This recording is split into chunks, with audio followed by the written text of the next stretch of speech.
नमस्कार दोस्तों, कैसे हैं आप लोग। उम्मीद करता हूं सभी लोग स्वस्थ होंगे और मस्त होंगे। स्वागत करता हूं आपका गौतम सीटेट क्लासेस में। चलिए दोस्तों, क्लास की बात करते हैं। आज हमारी सीडीपी की क्लास है और ये हमारी 40वीं क्लास है। देखिए मित्रों, मैंने आपको पॉजिटिव और नेगेटिव मेथड से अब तक 505 प्रश्न करवा दिए और आज 506 प्रश्न लेके आया हूँ। सिर्फ सी डी की बात कर रहा हूँ। वैसे तो मेरे चैनल पर लगभग 1500 से लेकर 2000 के बीच प्रश्न हो चुके हैं, जो कि पॉजिटिव और नेगेटिव से ही हैं। और ये इतना सटीक और इतना बेहतरीन मेथड है कि प्रश्न देखते ही आपको पता चल जाएगा कि उत्तर कौन सा है। और जो बच्चे कंटिन्यू मेरी क्लास को देख रहे हैं वो अब बता भी देते हैं कि उनका स्कोर बहुत अच्छा आ रहा है। सब लोग कमेंट करके बताते हैं, मुझे भी बहुत अच्छा लगता है और उनको कॉन्फिडेंस आ रहा है। ये भी बहुत अच्छी बात है।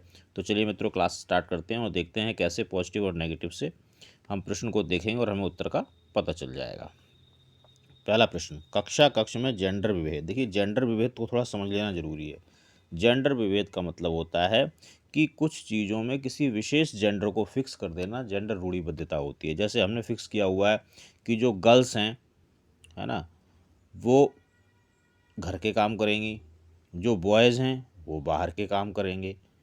तो ये इस तरह की चीज़ें, या जैसे ड्रेसेस को लेके कि भाई फलानी ड्रेस सिर्फ लड़कियां पहन सकती हैं, फलानी ड्रेस सिर्फ लड़के पहन सकते हैं। या व्यवसाय को लेके, जॉब को लेके आपने देखा हो कि भाई जो जोखिम वाले काम है वो तो सिर्फ लड़के ही कर सकते हैं, और जो नर्स की नौकरी है वो सिर्फ लड़की ही कर सकती है। तो इस तरह से किसी जेंडर के साथ ये व्यवसाय को, कपड़ों को, इंटरेस्ट को, इन सब चीज़ों को फिक्स कर देना, ये आपका जेंडर विभेद होता है। तो इससे क्या होगा भाई, ये नेगेटिव चीज़ है तो इससे नेगेटिव चीज़ ही होगी।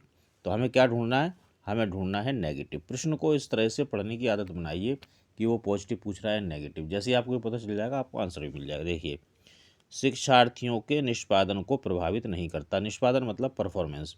भाई जब आप विभेद करोगे तो क्या परफॉर्मेंस प्रभावित नहीं होगा? जरूर होगा। इसका मतलब ये तो सेंटेंस ठीक नहीं है। शिक्षार्थियों के हर्षोन्मुख प्रयासों अथवा निष्पादन का कारण बन सकता है। हर्षोन्मुख का मतलब होता है डाउनवर्ड्स, नीचे की तरफ जाना। तो बिल्कुल होगा। जैसे मान लो कोई लड़की है, तो लड़कियों के बारे में ये मानते हैं कि भी उनको मैथमेटिक्स अच्छा नहीं आता। अब लेकिन एक लड़की ऐसी भी है जिसका मैथ में बहुत अच्छा इंटरेस्ट है और टीचर उस पर ध्यान नहीं देता, तो क्या होगा, जो उसकी परफॉर्मेंस है जो डाउन होती जाएगी। तो ये बात मुझे ठीक लग रही है। पुरुष शिक्षार्थियों के वृद्धि उन्मुख प्रयासों अथवा निष्पादन का कारण बन सकता है। ये तो देखो, यहाँ पे तो लिंग भेद वैसे ही हो रहा है, पुरुष की बात कर रहा है और यहाँ सिर्फ स्त्री की बात कर रहा है, तो ये तो वैसे ही आंसर नहीं होंगे। तो आंसर होगा बी। अगला प्रश्न देखेंगे। निम्नलिखित में से कौन सा मूर्त संक्रियात्मक अवस्था के प्रमुख कौशलों में से एक है? देखिए, जब कोई चीज़ फिक्स पूछी जाएगी ना, तो हमें फिक्स चीज़ ही बतानी पड़ेगी। फिर हम नेगेटिव पॉजिटिव को थोड़ा सा होल्ड पर रखेंगे।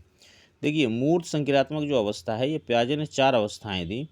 1 2 3 4। पहली थी संवेदी, इसके बाद पूर्व संक्रियात्मक, फिर मूर्त संक्रियात्मक, फिर अमूर्त। तो ये तीसरी अवस्था की बात कर रहा है। तो ये कह रहा है कि इस तीसरी अवस्था में बच्चे की उम्र क्या होगी? यहाँ होती है 0 से 2, 2 से 7, 7 से 11। यानी जब बच्चा 7 से 11 साल का होगा तो उस वक्त इन चारों में से कौन सी विशेषता उसके अंदर होगी? तो देखो, वर्तुल प्रक्रियाएं ये पहली अवस्था में होती हैं। सजीवात्मक, जिसको जीववाद कहते हैं, ये सेकंड अवस्था में होता है। सुरक्षित रखने की योग्यता, ये थर्ड में होता है। निगमन तर्क से कब होता है? ये फोर्थ में होता है। सीधा सीधा आंसर दे रखा, थर्ड आंसर कर देंगे। ये थोड़ा सा प्याजे को आपको पढ़ना पड़ेगा, और अगर आपने प्याजे अब तक नहीं पढ़ा है तो आप मेरे चैनल पे जाइए, वहाँ पे एक प्लेलिस्ट पड़ी हुई है, थ्योरीज एंड थिंकर्स। जितना सीटेट में आता है उतना वहाँ पे पड़ा हुआ है, आप एक बार देख लो। इतने बेहतरीन तरीके से मैंने समझाया, बिल्कुल सरल और आसान भाषा में, जो आपको एक बार में ही समझ में आ जाएगा। अगला प्रश्न देखेंगे। जीन पियाजे एवं लेवाइगोसी जैसे मनोवैज्ञानिक संरचनावादी अधिगम को किस रूप में देखते हैं? पॉजिटिव रूप में देखेंगे, तो पॉजिटिव चीज ढूंढते हैं।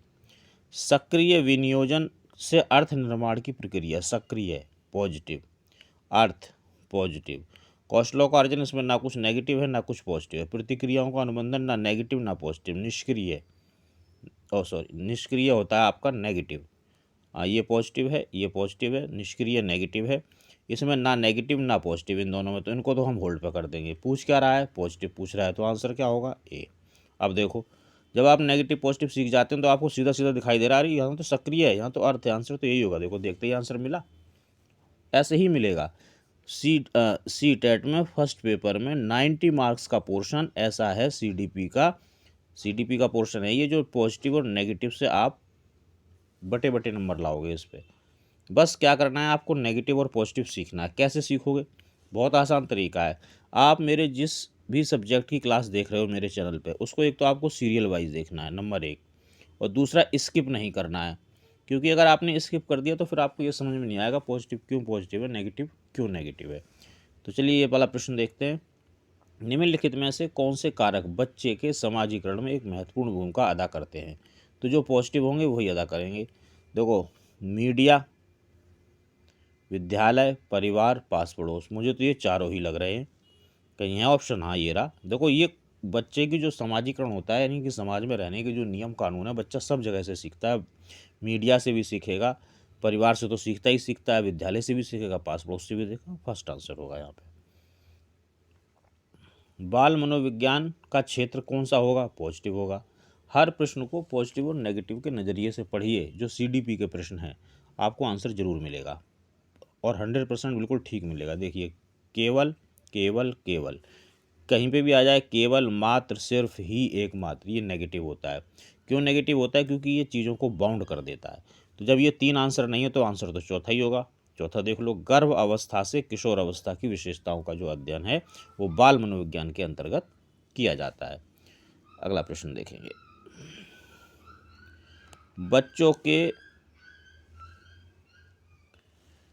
बच्चों के मूल्यांकन के लिए निम्नलिखित में से कारण होने चाहिए। मूल्यांकन के लिए निम्नलिखित में से कौन से कारण होने चाहिए? तो जो भी पॉजिटिव हैं वो वाले कारण होने चाहिए। तो हम पॉजिटिव वर्ड्स ढूंढेंगे। देखिए, बच्चों को गैर उपलब्धि वाले, निम्न उपलब्धि वाले, औसत एवं उच्च उपलब्धि वाले के रूप में अलग करना व नाम देना। नाम देना, नामित करना, टैगिंग करना और अलग, ये नेगेटिव वर्ड हैं, तो ये नहीं होना चाहिए। कक्षा में शिक्षण अधिगम प्रक्रियाओं में सुधार करना। देखिए, इसमें कुछ नेगेटिव नहीं है, पॉजिटिव वर्ड भी नहीं है कोई, लेकिन इसका सेंस पॉजिटिव आ रहा है तो इसको हम रख लेते हैं। समय के साथ बच्चों में होने वाले अधिगम परिवर्तनों एवं प्रगति के बारे में पता लगाना। देखो, ये बच्चे के भले के लिए हो रहा है तो ये पॉजिटिव है। जो चीज़ बच्चे के भले के लिए हो रहा है, जो चीज़ बच्चे को अच्छी लग रही है, जो बच्चा खुद कर रहा है, वो पॉजिटिव चीज़ें होंगी। बच्चे की क्षमताओं, संभावनाओं, सशक्त पक्षों एवं चुनौतीपूर्ण पक्षों के बारे में माता पिता के साथ चर्चा करना पॉजिटिव है। अब देखिए, एक ये नेगेटिव है, बाकी तो सारे पॉजिटिव लग रहे हैं। तो देखो, है कोई आंसर जहाँ 3, 4 और 2, 3 और 4 आ रहा हो? तो भाई फोर्थ में आ रहा है, फोर्थ को आंसर कर दो। ये नेगेटिव पॉजिटिव ऐसी टेक्निक है कि आपके आंसर को ये गलत नहीं होने देगी, बिल्कुल सही आंसर पे गोला करके आओगे, ये गारंटी देता हूँ आपको। मनोविज्ञान का शिक्षा के क्षेत्र में सबसे बड़ा योगदान क्या होगा? पॉजिटिव योगदान होना चाहिए। विषय केंद्रित, होल्ड कर दो क्योंकि ये ना तो नेगेटिव है ना पॉजिटिव। शिक्षक केंद्रित, नेगेटिव। क्रिया केंद्रित, ठीक है ना, पॉजिटिव नेगेटिव कुछ नहीं है, ठीक है, बट ओके, होल्ड वाला है। बाल केंद्रित पॉजिटिव होगा हमेशा, क्योंकि सारा कुछ तो बच्चे के ऊपर ही हो रहा है। और भाई CTET अगर क्लियर करना है तो एक बात समझ लो, जितना अपने भगवान को पूछते हो इतने ही इस बच्चे को अगर पूछ दिया ना तुमने, तो तुम्हारा CTET क्लियर हो जाएगा। यहाँ बच्चा ही भगवान है। जो बच्चों को अच्छा लग रहा है उसके साथ जाना। बच्चे को कभी दंड मत देना, कभी गाली मत देना, बच्चे में कोई कमी मत निकालना। जो बच्चा कर रहा है सब कुछ ठीक है, सब पॉजिटिव है, इस मानसिकता के साथ जाओगे तो CTET क्लियर हो जाएगा। सृजनवाद में क्या होगा? भाई पॉजिटिव चीज़ है तो पॉजिटिव ही होगी, पॉजिटिव ढूंढते हैं। बच्चे सीखने की प्रक्रिया में निष्क्रिय रूप से भाग लेते हैं, निष्क्रिय, नेगेटिव। शिक्षा शिक्षक केंद्रित होती है, शिक्षक केंद्रित, नेगेटिव। बाल केंद्रित, पॉजिटिव। शिक्षा व्यवहारवादी होती है, तो ना नेगेटिव ना पॉजिटिव, होल्ड वाला। पॉजिटिव पूछ रहा था, पॉजिटिव आंसर है। और देखिए मित्रों, ये पॉजिटिव नेगेटिव कुछ नहीं है, मैं कई बार बता चुका हूँ। बस देखो, CTET में क्या होता है, जो चारों ऑप्शन है ना, आंसर तो ये चारों ही होते हैं, बट CTET कहता है कि बेस्ट ऑप्शन निकाल के दो। तो बेस्ट ऑप्शन कहाँ से निकलेगा? बेस्ट ऑप्शन निकलेगा पॉजिटिव और नेगेटिव से। तो इसकी जितनी ज़्यादा प्रैक्टिस कर सकते हो करो, प्रैक्टिस प्रैक्टिस प्रैक्टिस, जितनी कर सकते हो उतनी करो। एक तरीका मेरे पास ये है कि मेरे पास CTET से रिलेटेड लगभग PDF है, जिसमें 3000 से ज़्यादा प्रश्न हैं, जिसमें आप नेगेटिव और पॉजिटिव की प्रैक्टिस कर सकते हैं, या आप मुझसे ले सकते हैं अगर लेना चाहें तो। देखिए, जब नेगेटिव पॉजिटिव यानी कि एक मेथड की 3000 बार आप प्रैक्टिस कर लोगे तो आप हो जाओगे परफेक्ट। फिर आपका CTET कोई नहीं रोक पाएगा, 101% आपका CTET क्लियर होना ही है। और जिन बच्चों ने PDF लिया है वो प्लीज़ कमेंट जरूर करें कमेंट करके बताएं कि उन्हें पीडीएफ से फ़ायदा हो रहा है या नहीं हो रहा है। देखिए ये फ़ायदे की चीज़ें इसलिए मैं आपको बोलता हूँ, इससे आपका ही भला होना है और आपका स्कोर बहुत अच्छा हो जाएगा। फिर बच्चे के अच्छे चरित्र निर्माण के लिए क्या करना चाहिए? पॉजिटिव चीज़ करनी चाहिए। प्रश्न को वैसे ही पढ़ना है, पॉजिटिव या नेगेटिव, इसके अलावा और कुछ मत करो। 100% आंसर सही जाएगा और बस मेरे वर्ड्स पकड़ लेना। पाठ्य पुस्तक में चरित्र निर्माण संबंधी पाठ होने चाहिए, पाठ्य पुस्तक नेगेटिव। चरित्र निर्माण के लिए व्याख्यान दिए जाने चाहिए, व्याख्यान नेगेटिव। कक्ष में गतिविधि इस प्रकार से हो कि बच्चों को चरित्र निर्माण में सहायता मिल सके, सहायता अगर बच्चे की हो रही है तो पॉजिटिव। महापुरुषों की जीवनी बच्चों को पढ़ाई जानी चाहिए। स्कूल से बाहर का कोई भी बंदा है वो नेगेटिव होगा, चाहे महापुरुष हो, चाहे माता पिता हो, चाहे चिकित्सक हो, चाहे कोई स्पेशल टीचर हो, चाहे कवि हो, चाहे कुछ भी लेखक हो, चाहे प्रसिद्ध कुछ भी हो, चाहे बोर्ड हो बाहर का, चाहे बाहर का टीचर हो, बाहर का कोई भी बंदा है वो नेगेटिव होगा। पॉजिटिव पूछ रहा था, क्या पॉजिटिव मिला? सहायता। आंसर कर दो। अब देखो, देखते ही आंसर पता चल रहा है कि नहीं चल रहा है? ये देखो, पॉजिटिव पूछ रहा था, negative negative positive negative. Answer कितनी देर लगी? 6 सेकंड भी नहीं लगे, जबकि ये 60 सेकंड का प्रश्न है। तो ये कमाल है पॉजिटिव नेगेटिव का। इसलिए भाई इसको सीख लो, इसकी प्रैक्टिस करो ज़्यादा से ज़्यादा, तभी बात बनेगी। अभी भी समय है। वाइगोस्की के अनुसार बच्चे स्वयं से क्यों बात करते हैं? पॉजिटिव चीज़ के लिए करते होंगे कुछ, तो पॉजिटिव ढूंढते हैं। बच्चे अपने प्रति वयस्कों का ध्यान आकर्षित करने के लिए बोलते हैं। अब देखो, इसमें ना तो कुछ नेगेटिव है ना कुछ पॉजिटिव है, तो इसे होल्ड करेंगे। बच्चे स्वभाव से बहुत बातूनी होते हैं। देखो ऐसा ज़रूरी नहीं, कुछ बच्चे शांत भी होते हैं, तो इसको भी होल्ड पर डालो। बच्चे अहम केंद्रित होते हैं, हाँ कुछ हद तक होते हैं, तो ये बात ठीक हो सकती है। बच्चे अपने कार्य की को दिशा देने के लिए बोलते हैं। दिशा पॉजिटिव वर्ड है, दिशा पॉजिटिव वर्ड है और पॉजिटिव ही हमें ढूंढना था, तो पॉजिटिव के साथ आंसर कर दिया। देखिए जो वो कहता है कि जो स्वयं से बच्चे बात करते हैं वो किस लिए बात करते हैं? वो अपने आप को निर्देशित करते हैं। बच्चे क्यों निर्देशित करते हैं? कि उनकी उम्र छोटी होती है। जो जो आप कहते हैं, क्या कहते हैं, निज वार्ता जिसको बोलते हैं, वाइगोस्की ने इसको निज वार्ता बोला या व्यक्तिगत वार्ता बोला। तो व्यक्तिगत वार्ता में क्या है कि बच्चा अपने ही कार्यों को नियंत्रित करता है, अपने आप को निर्देश देता है, इसलिए वो अपने आप से बातचीत करता है। आपने देखो, जब बच्चे खेल रहा होता है तो कहता है, अरे ट्रेन इधर से नहीं, इधर से लाओ ट्रेन, नहीं तो टक्कर हो जाएगी, और तू इधर साइड हो जा, तू इधर साइड हो जा। वो अकेला ही है, बोल भी रहा है। क्यों? क्योंकि वो भूल ना जाए, इसलिए वो अपने अपने जो उसके कार्य होते हैं उनको दिशा देने के लिए बोलता है।